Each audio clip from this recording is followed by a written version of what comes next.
Hello' দোস্ত, welcome to my channel. আজি আমি স্বাস্থ্য সম্বন্ধীয় কিছুমান কথা পাতিম। অমিতা আমাৰ স্বাস্থ্যৰ বাবে অতি ভাল এবিধ ফল। অমিতাৰ গুটিবিলাকে আমাৰ স্বাস্থ্যৰ কিমান উন্নত কৰিব পাৰে হয়তো আপোনালোকে ভাবিব পৰা নাই। আহকচোন জানো আজি অমিতা গুটি আমাৰ স্বাস্থ্যৰ বাবে কিমান উপকাৰী। অমিতা গুটি পেলাই দিয়াৰ সলনি এই গুটি আপোনাৰ ছাল আৰু স্বাস্থ্যৰ বাবে অতি লাভজনক বুলি প্ৰমাণিত কৰিব পাৰে। আমি এটা অতি স্বাস্থ্যকৰ ফল হিচাপে অমিতাক বিবেচনা কৰোঁ।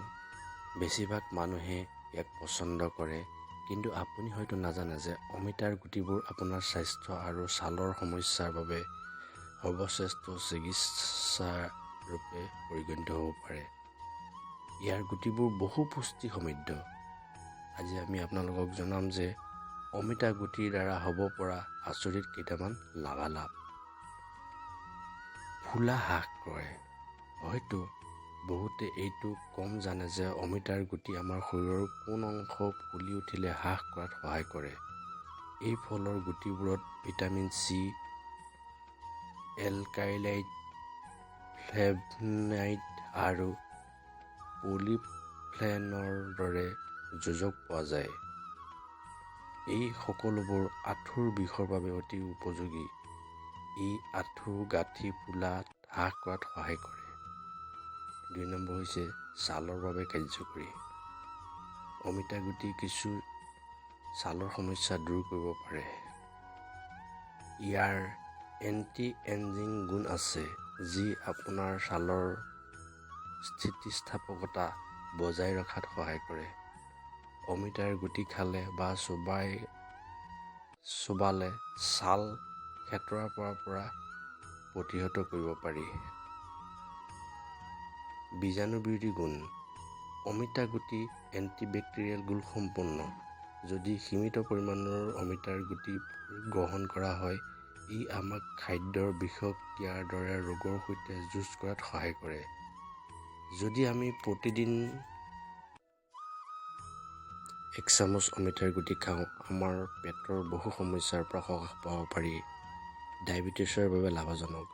মধুমেহ ভুগি থকা ৰোগীসকলে অমিতাৰ গুটি ভাল বুলি গণ্য কৰা হয়। আঁহ সমৃদ্ধ হোৱাৰ বাবে অমিতাৰ গুটিবোৰৰ পৰা যথেষ্ট লাভান্বিত হয়। আচলতে ফাইবাৰ ব্যৱহাৰে পাচন শক্তি সামান্য লেহেম কৰে, যাৰ ফলত তেজত অতি কম পৰিমাণৰ চেনি শোষণ কৰা হয়।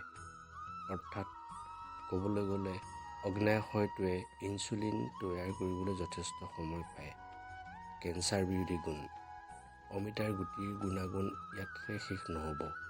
ওপৰত উল্লেখ কৰা সকলোবোৰ গুণৰ লগতে আমি অমিতাৰ গুটি অক্সিডেণ্ট বিৰোধী গুণাগুণ থাকে বুলিও ক'ব পাৰোঁ, যি আমাক স্তন কৰ্কট, প্ৰষ্টেট কৰ্কট আৰু হাঁওফাঁওৰ কৰ্কট ৰোগৰ দৰে বিভিন্ন কৰ্কট ৰোগৰ সৈতে যুঁজ দিয়াত সহায় কৰে। অৱশ্যে গৰ্ভৱতী মহিলাসকলে অমিতাৰ গুটি খোৱাৰ পৰা বিৰত থাকিব। ইয়াৰ দ্বাৰা গৰ্ভপাত হোৱাৰ সম্ভাৱনা থাকে। লগতে অতি কম আৰু সৰু বয়সৰ শিশুসকলে ইয়াক পৰিহাৰ কৰা উচিত হয়। এই টিপছকেইটা কেনেকুৱা লাগিলে আপোনালোকে জনাবচোন। আৰু যিসকলে মোৰ চেনেলটো ছাবস্ক্ৰাইব কৰা নাই, তেখেতসকলে মোৰ চেনেলটো ছাবস্ক্ৰাইব কৰক আৰু অনাগত ভৱিষ্যতে আহিবলগীয়া সকলো ভিডিঅ' উপভোগ কৰক। ধন্যবাদ।